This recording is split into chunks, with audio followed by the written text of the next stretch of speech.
How are you doing today? Hi, Kayla. Thanks for having me on the show. Yeah, thanks for taking the time to come and record. It's funny, I say come and record, right? It's not like you're here, but before we get started, let me introduce you. So, our guest today is Holly Bertone. She is a certified natural health coach, certified 6-phase meditation facilitator, a #1 Amazon bestselling author, motivational speaker, and host of the Gratitude Builds Fortitude podcast. Holly has spent 20 years rising through the ranks of a federal government service before a breast cancer and autoimmune diagnosis created an opportunity to combine her background in project management and analytics with solving a different set of problems. These days, she is known as the transformative mindset coach who helps you achieve greater energy, happiness, and mental resilience with the power of gratitude.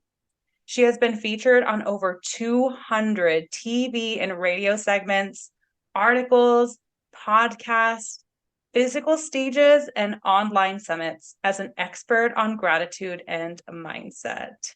So, welcome, Holly. Thanks so So, much, Kayla. yeah. So, the first question that I always ask is, what is your definition of balance? I love this question, and I love that you're starting off with this. I really see balance as two sides of the same coin. So, for example, a lot of the women that I work with are facing some type of adversity in their life. You can face that adversity, and you can also be grateful. You can also have Mm, gratitude. You can also have love. You can yeah. also have joy. You can also have laughter, even though you're facing that adversity.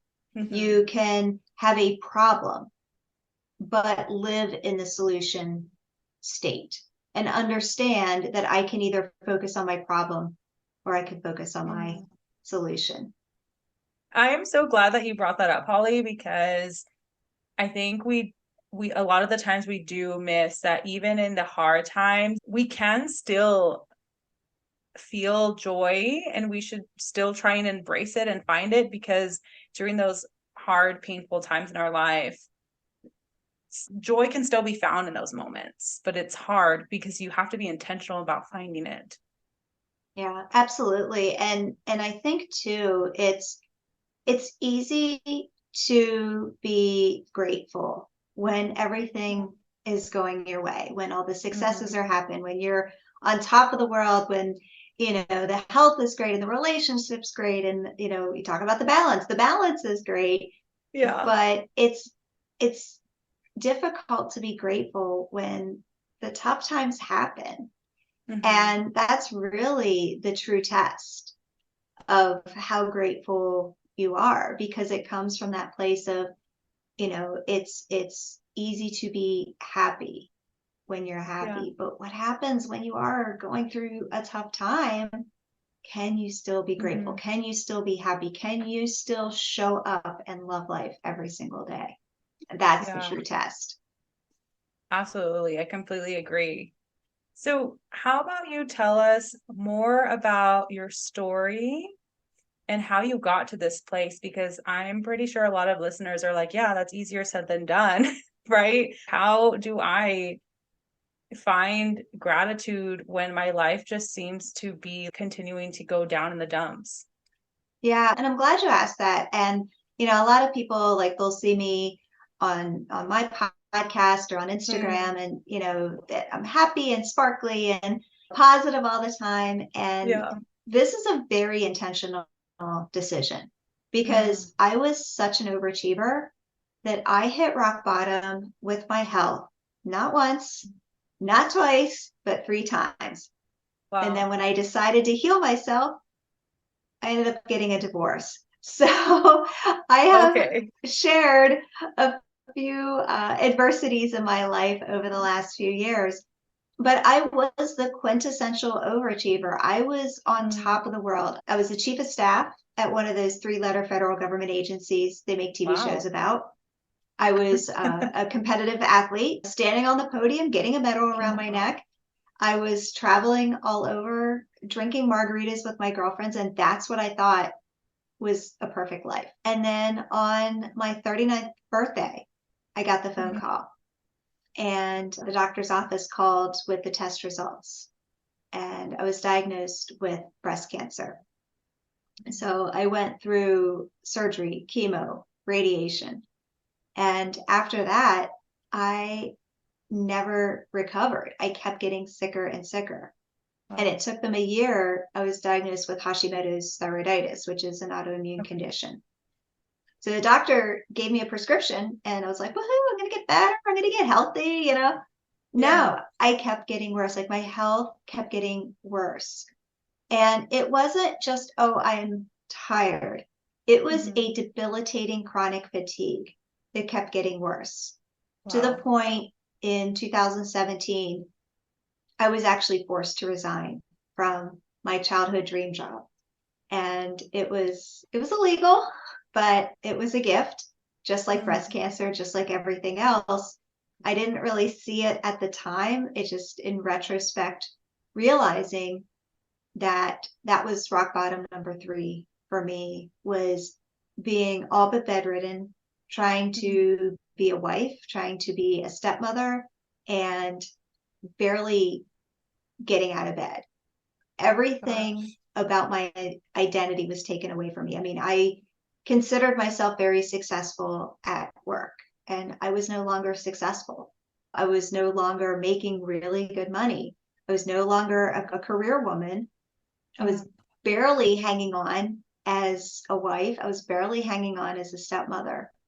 And the debilitating health just stole everything from me. Mhm. And that place of rock bottom was really when I made that decision. And I said, I can either marinate in my own misery and I can be sick and miserable and live like this for the rest of my life and not have a life, Mhm. or I can decide to do something about it. And that's what I Yeah. did. I took radical responsibility.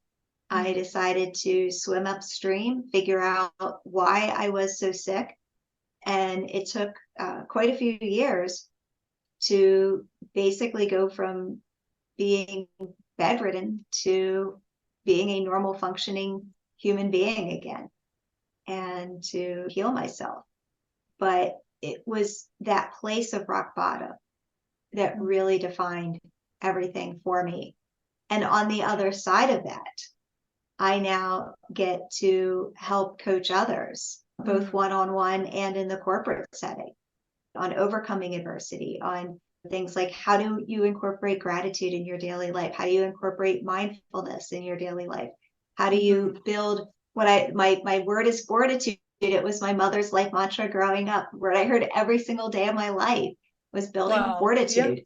And how do you build that mental resilience to get to the other side, to create your own comeback story when the times are tough? Mhm. So that now is what I call a gift, because I wouldn't be here if it wasn't for all of the adversity, and Yeah. to have to wake up every day with this level of love and happiness and peace and purpose in my Mm. heart.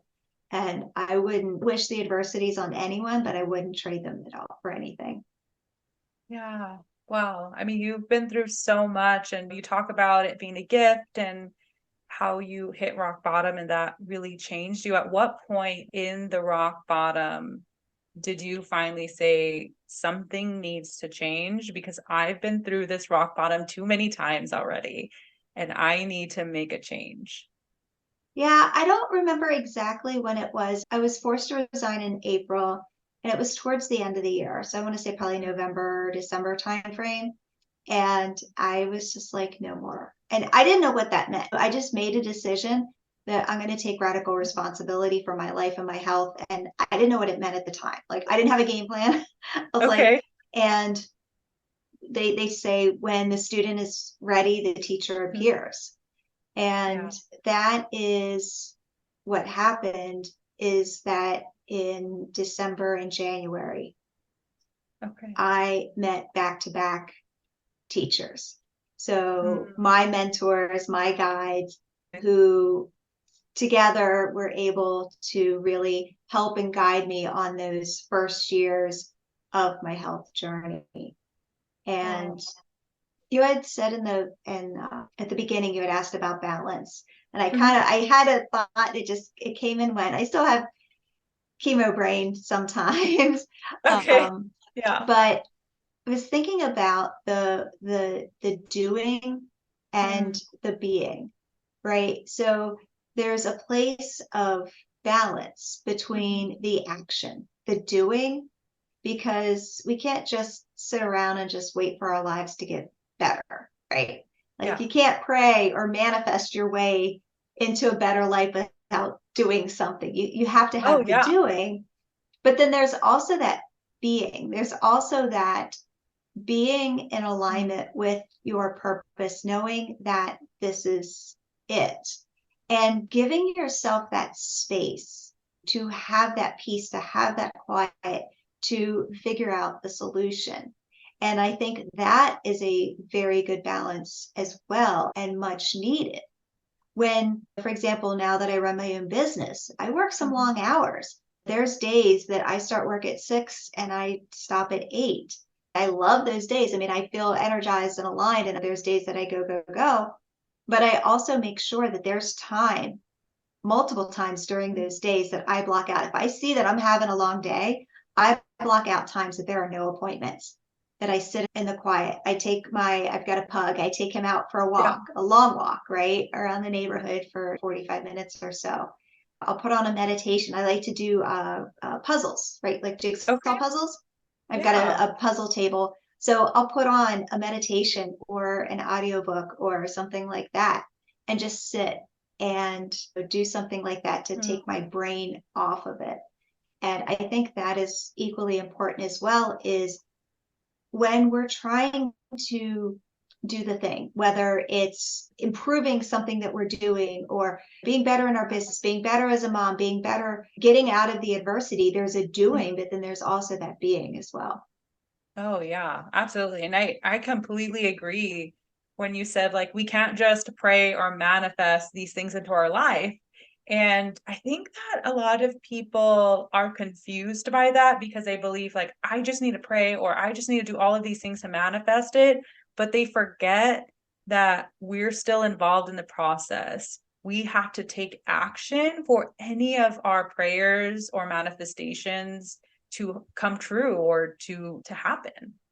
And what I've always found fascinating is that I'll do the action like over here in one place, Mhm. but then the opportunities start coming in at a totally different place. And it's Yeah, just funny, but I was like, but those opportunities never would have come in had it not been for those actions. yeah. And so I think this goes in line with what you're talking about with the radical responsibility, like our responsibility to do something to change our life. What's your definition of radical responsibility, and how did you decide that was something you needed to do? Well, I think part of it was I just hated my life the way that it was. I mean, no one wants to be that sick and not be able to do Yeah. anything. And it's also a lot of contrast. When life is really good, there's no contrast. When life is really bad, there's a lot of contrast. And you're Oh, like, I yeah. want that good life again. But I think what was interesting was so often when we're going through something, we think we want our old life back. But what got you here won't get you there, right? So, Mm-hmm. from a physical healing perspective, if I went back to that old environment, I wasn't going to heal my body. Mm-hmm. No. Eating a lot of processed food and being a sugaraholic and having Mhm. tons of toxins and all the stress and everything like that, there's a difference between working yourself to the bone. My stress level is very low. I have all of that mindfulness time combined in it. So, not going back to that old self Mm. and instead using that time to become a new and better and improved version of you, that version of you that's more aligned with who you really are. Did I answer your question? I think I went on a tangent. So in terms of um your definition of radical Oh, responsibility. radical Yeah. responsibility. Yeah. And I think too, this is a tough pill. I talk about all my health challenges. This Yeah. was the toughest pill to swallow. There's chemo, which really was Mhm. horrible. And then there's radical responsibility, which was a lot harder. Because what Mhm. happens is that when you're in that place, your brain, so we'll go on a little field trip in your brain. So your brain wants, its only job is to keep you safe and alive. Like literally Yeah. that's it, right? I mean, there's obviously other stuff, but that's its main goal. So Yes. when something happens, your brain is going to instantly adjust to the new thing because Mhm. it wants to feel safe. So you get this big diagnosis, you go through a divorce, you have financial problems, like whatever that adversity is, and your brain's going to start telling you like, okay, this is your new normal, Mhm. and your brain's going to want you to stay there because that's safe and that's comfortable and that's known, even though it's not ideal. I like to say it's kind of like Gramps on the front porch. And you think of like a caricature, right? You've Okay. got grandpa on the front porch and he's on a rocking chair and he's got those socks pulled up to his knees and the sandals, right? And he's missing his dentures. Maybe he just has like a tank top on and his boxer shorts. And you're like, yeah, Gramps, maybe you should put some clothes on. He's rocking. He's like, no, I'm good. You know, Gramps, maybe you should put your Yeah. teeth in. He's like, no, I'm good. Like that's our brain, right? Mm. Even though if you're like, this is not a good situation, our brain's like, nope, we're good. We are not changing. So radical responsibility is basically taking our brain out of that space. Mhm. And we make up all the excuses, whether it's consciously or subconsciously. We live in that victim state. And I know that's going Mhm. to probably trigger some people, that word, but we live in that victim state is that this thing, whatever this is, just came out of the blue and is happening to me. And, you know, woe is me and all this stuff, and the world's against me. Well, you can either view it that way and view it from that victim state and let your brain stay there, or you Mhm. can say, you know what? No. And that's when that radical responsibility comes in, to be able to say, I am not okay with marinating in my own misery anymore. I have a saying, I say it all the time on I've got the Gratitude Builds Fortitude podcast. I say it all the time. It's okay to not be okay, but it's not okay to not be okay and not do something about it. Meaning, Yeah. when something happens, by all means, be in the feels. But there is a time and a place that only you know that it's time to get out of the feels. Mhm. Oh And yeah. that's when radical responsibility takes over. And what Mhm. happens is that when you start to focus on that responsibility, when you start showing up for yourself first, Mhm. versus, you know, we all are people pleasers, we all do the things for everyone else.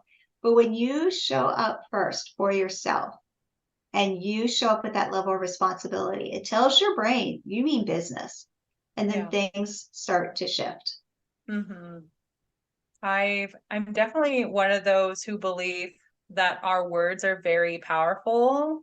And if we say we're going to do something, we should do it, because if not, we're never going to believe or trust our own word. Absolutely. And Absolutely. this description you have of the grandpa, what came to my mind, because I work with a lot of moms, and moms listening to this podcast might not relate to the grandpa, but I know that they relate to skipping showers for a few days because things just feel so chaotic that they believe they don't have time to take a shower or to get dressed the way that they want to. But even just making that commitment, like, nope, today I'm going to take a shower and get dressed. And like the transformation in just taking care of yourself, taking that time to take care of yourself is amazing, because Oh, you feel good. absolutely. I mean, we had this conversation right before we started recording, Holly, where you said, I just have to have my lipstick on. Like, no matter what kind of call I'm on, I had to have my lipstick on because it makes me feel good, right? And Yeah, that's what happens when we take care of ourselves and we make the commitment to put ourselves first when we can. absolutely. And I was going to say too, the other analogy I use, that was just the first one that came to mind, but the other one I use is the toddler. Like our brain is like a toddler. if it doesn't get its way, it is going to scream and throw things and cause a fit Hmm. and have a little Oh yeah. meltdown. It will. And oftentimes we believe, or many people will believe that if I just ignore this for a little bit longer, it'll just stop. But no, like you said, it will scream and yell at you, and it will throw that tantrum in the worst possible moments, because that's when we have our guards down, when we're trying to handle everything else that we forgot we needed to keep the lid on this other thing over here. Yeah. And that's the thing too, is that as moms, as wives, women, like we do it all.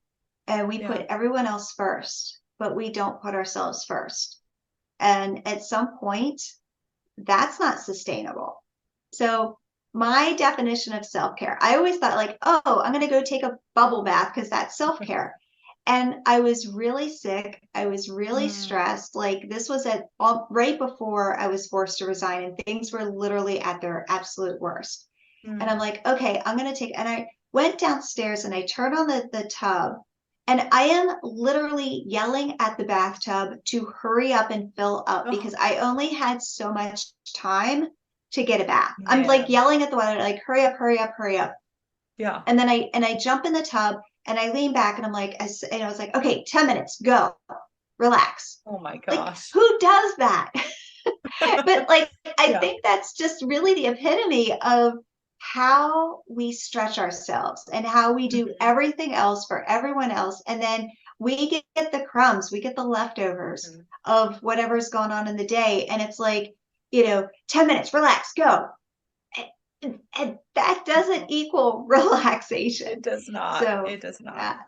And Yeah. I hear so many times, so I'm a meditation facilitator, and I hear so often they say the best time to meditate is when you don't have time to meditate.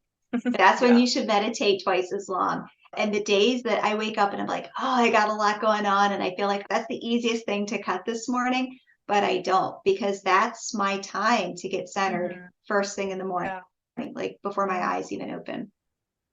Yeah. And that really hits on the point that self-care isn't something you do every now and then to rejuvenate. It's really a lifestyle change. It's incorporating these smaller habits so that you have everyday moments where you can rejuvenate and recharge.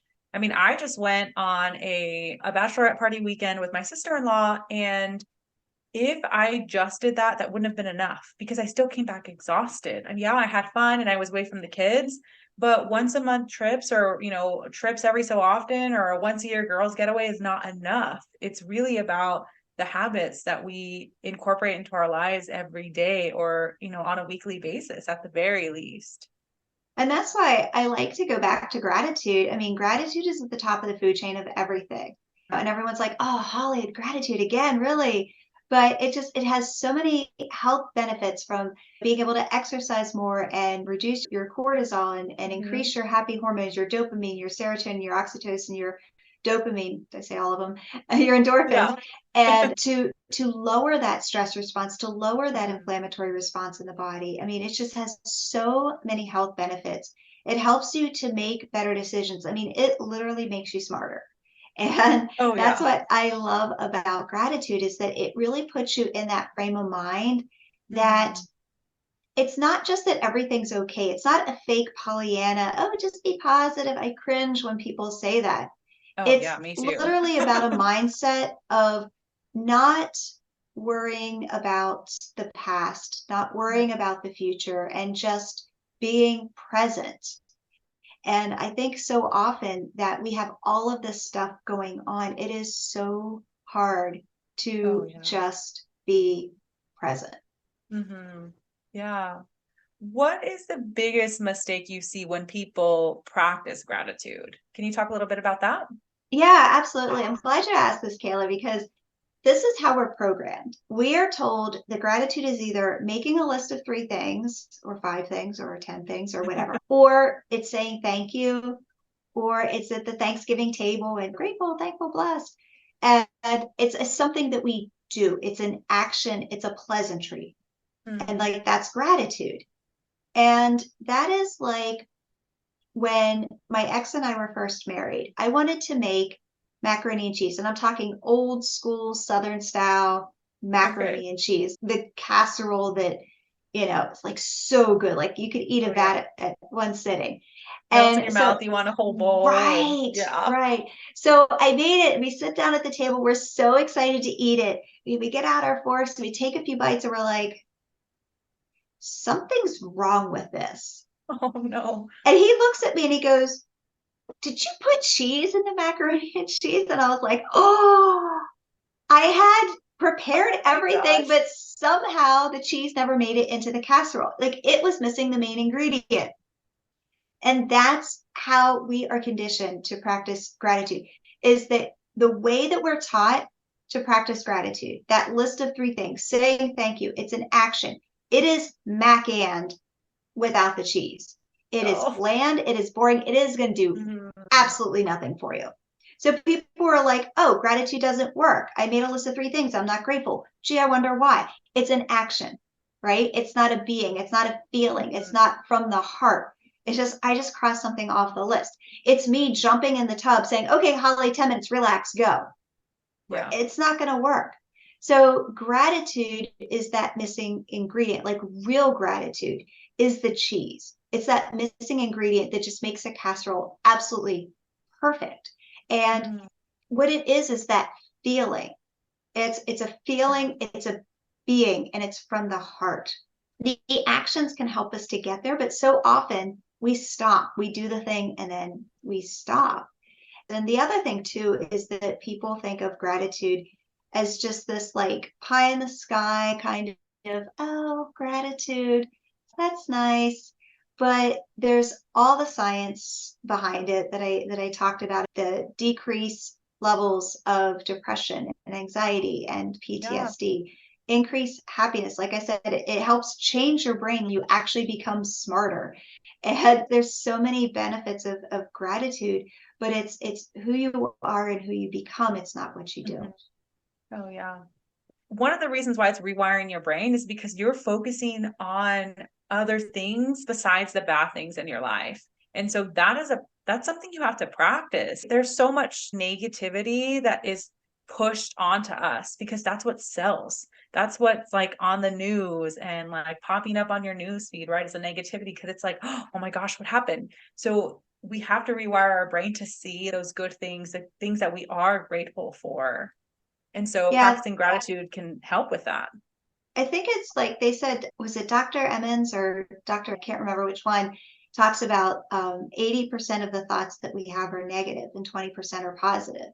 So yeah, I mean, it's like Yeah. that's the state that we live in. And then we turn around and the kid needs braces and we're like, oh, do we have the money? And then, the next door neighbor, Yeah. there's a problem about the fence. And then the church needs the casserole. And it's all of the things, and then the husband's like, Yeah. where's my clean shirt? Did you not pick it up from the dry cleaners? And you're like, oh my goodness gracious. So it's all of these things. And then you turn on the news, it's all the negativity. And it's just one thing after another, after another, after another. Yeah. I recently had someone ask because I also try and incorporate, gratitude. I almost was going to say gratitation, gratitude and meditation practices into I the love work I that do with new my word. clients. Yeah, let's put it out there in the world. The Let's new make it word a is thing. gratitation. Let's make it a thing. But I had someone recently ask me that I guess they were feeling bad, that they felt like they found themselves being grateful for the same things and they were having trouble being grateful for other things or noticing other areas in their life to be grateful for. And they felt bad for putting down the same things over and over again. What would you tell someone who was struggling with something like that? Oh, I am so glad you asked this question. And I hear it all the time because it's like, oh, I'm grateful for my house, my spouse, my kids, my dog, my house, my spouse, my kids, my dog. And I'm like, on repeat. So Mhm. what do we do? Yeah. So I like to say to meet gratitude where gratitude is at and let gratitude meet you where you're Mhm. at. And I'm not sure if you're familiar with Dr. Robert Rome's disc personality profile. But I there's don't think 4 so. different personalities. And so basically what I've done was overlapped the gratitude on top of these personalities to help you get started. So if you're someone who is, which was me back in the day, Mhm. very like a very driving personality, very much the overachiever, the kind of the dominant personality, right? Always on the go, always doing, always needing to succeed. That's what I call the attitude of gratitude. And for you, your goal is to kind of compete against yourself because that's your innate personality, is that you're Yeah. always going to want to win. So to compete against yourself, to say, okay, how many mornings this week can I wake up on a scale of 1 to 10? Where's my gratitude level this morning compared to last morning? And track that and say, okay, where am I at? And kind of have that competition. And especially with your kids, we can talk about your kids too. If you have a child who is like this, put them in charge of gratitudes at the dinner table. Don't tell them what to do. Just say, Oh. you're in charge of gratitude at the dinner table. Let them come up with it, and they're going to tell everyone what to do. They're going to be the boss at the table, and they're going to tell everyone what to do. And it's just going to be a great way to get them involved. So that's your attitude of gratitudes. Next up is the life of the party, the one Okay. who's always at the parties, always in the social circles, always on the phone, always just carefree and having fun, and just, life is always a party. So this is the gratitude glitterati. I always try to pronounce that wrong. So, and if this is you, you're going to want to get other people involved. So you're going to be Mm. texting back and forth with your besties, or posting on social media, or making it fun. Like, go Mm. out and see how much fun gratitude can be. When you're in line at the store, you see some at the store, just share a compliment, right? Not just a thank you, but a genuine, Mm. sincere compliment. Have fun with it. This is your outgoing personality. And same with the kid at the dinner table. You've got that kid, right? Yeah. Let them have fun with it. Let them make a game of it. And for you, you're going to want to feel the fun, the lightness of the gratitude. Next up is what I call the heart-centered gratitude. So Okay. this is going to be your individual who is a lot more quiet, a lot Mm. more calm, a lot more steady. They don't want anything to change in life. They just want everything to always be the same. They Mm. like routine. So this is going Yeah. to be kind of your steadier personality. And this is what I call the heart-centered gratitude. So for you, you're going to want to take one thing and then feel it really deep, like feel it Mm. really deep. And especially for your kids, at nighttime with the younger kids, or even with the older ones, if you're not talking them at night, to tell them before they go to sleep, think about this, whatever that one thing is, help them to identify it, and then Mm. help them to think about it in a really deep sense. So that's your Mm. heart-centered gratitude. And Yeah. then the last one is your list maker, your analytical personality, the person who has the spices in alphabetical order and has a little bit of a meltdown when someone moves them around. That's me too. Okay. This is actually what I call your gratitude list maker. So for you, the 25% of the people out there, Mm. making a gratitude list is going to be your thing. So you may even want to track it. Keep a scale, on a scale 1 to 10 on any given day. What is your level of gratitude? And track it. Think about the things that you can be grateful for. With your kids, do an ABCD, have them come up with a list of things that they're grateful for, letters of the alphabet, or if you're going out and about, just have them start naming things and putting them in order. And that's just kind of how the logical brain thinks. Yeah. So, for this person, and again, for everyone, you want to feel it, but Mhm. these are ways that you can actually have fun with gratitude to get started, that's in alignment with your natural personality. And I Yeah. actually have a quiz to Oh. help you get started, that can, help you figure out, okay, which personality am I, and how do I Yeah. get started with gratitude? Oh, that's awesome. Is that something that we would be able to link up in the show notes? Yeah, you can link it up in Okay. the show notes. It's also .com/quiz. So it's also Okay, super easy to awesome. remember. Okay, yeah, yeah. And I'm so glad that you brought up like these different personalities because I think most of the time when people think of practicing gratitude, the thing that they think of is the list. And some people, like you said, the list isn't going to work for them, or it's not going to be that intentional gratitude that people do need to thrive. Right, right. And the other thing too is, we don't brush our teeth once a month right? We don't just say, when I turn 50, I'm just going to stop brushing my teeth because I'm finished brushing my teeth, right? Yeah. We brush our teeth every day, twice a day, sometimes 3 times a day. So Hmm. this is how I feel like gratitude and mindfulness and all of this, the self-care, everything like that. It's not a doing, it's a being. And it's doing those reps every single day of incorporating it into who you are and who you're becoming. And it's something that is a lifelong journey. It is. Yeah. Well, thank you so much for that, Holly. And I see that we're running out of time a little bit. Can you talk a little bit more about the work that you do and how people can get in contact with you? Oh, yeah, absolutely. The best place to reach out after you're finished listening to this episode is to head on over to the Gratitude Builds Fortitude podcast. So I would recommend just starting at the top and figuring out whatever episode speaks to you and just say hi over there. And then I'm also on Instagram at holly.bertone. I run my Instagram myself. So if you say Mhm. hello on the DMs, it will be me. It will not be a bot or my assistant. It will actually be me. So say hello. And yeah, let me know what you got out of the episode. I do some private one on one coaching, and I also do corporate wellness workshops as well. Okay, awesome. Well, thank you so much. And thank you to all of y'all who listened today. And I hope you have a great week, Holly. Thank you, Kayla.